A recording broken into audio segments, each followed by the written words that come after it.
Olá pessoal, aqui é Leonardo Montes, diretamente do campo da região de Uberaba, Minas Gerais, trazendo mais uma reflexão.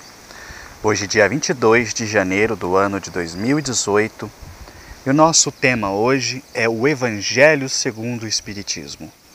Se você quiser ouvir outras reflexões, acesse youtube.com/Voz Espiritualista e curta a nossa página no Facebook, facebook.com/Voz Espiritualista.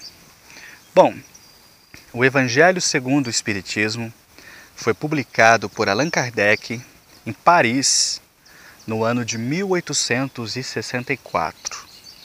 É o terceiro das obras básicas da codificação, ou seja, os principais livros da doutrina espírita.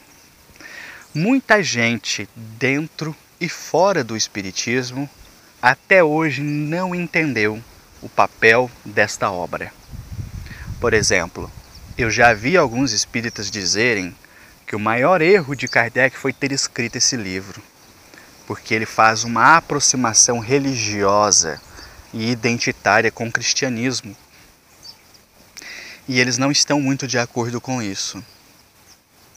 Outros de fora dizem o Evangelho Espírita, o Evangelho de Kardec, como se Kardec tivesse inventado um Evangelho. Não é isso. A aproximação religiosa e identitária com o cristianismo surge desde o Livro dos Espíritos, lá na questão 625, quando é dito que Jesus era o modelo para a humanidade. Então, se Jesus era o modelo para a humanidade, como nós vamos conhecer a seu respeito, se não sobre os evangelhos? Então, a ligação entre o Espiritismo e o cristianismo está estabelecida desde a primeira obra, de tal forma que esses companheiros simplesmente não entendem a besteira que estão dizendo.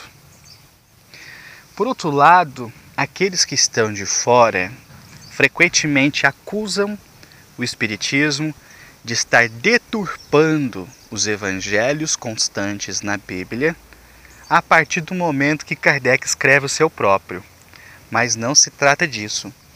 O Evangelho segundo o Espiritismo não é um evangelho de Kardec. Não é uma coletânea de textos de Allan Kardec formando um evangelho. Não. São os mesmos textos que constam na Bíblia. A diferença é que Kardec selecionou esses textos.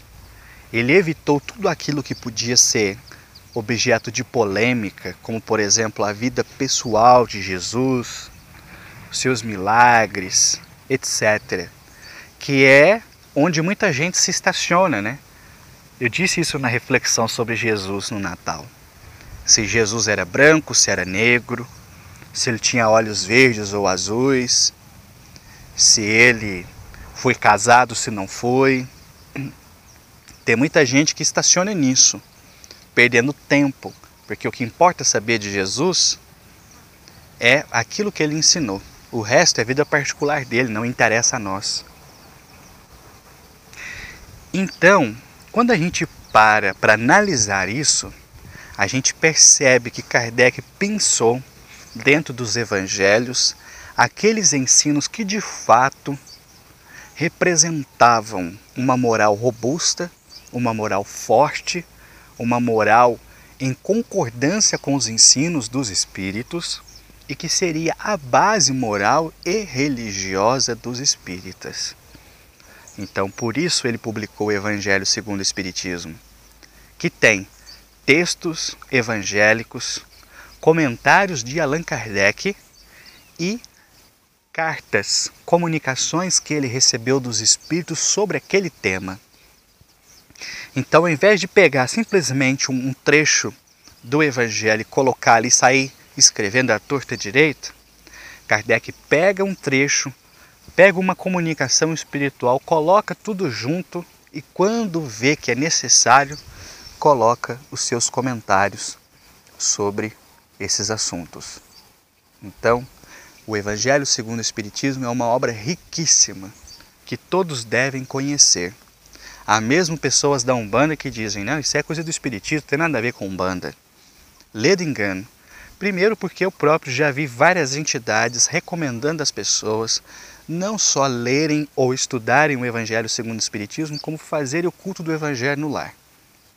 Segundo, que no regimento interno da tenda Nossa Senhora da Piedade, o próprio caboclo das Sete Encruzilhadas recomenda a leitura de o Evangelho segundo o Espiritismo. Então, se você não conhece essa obra, conheça.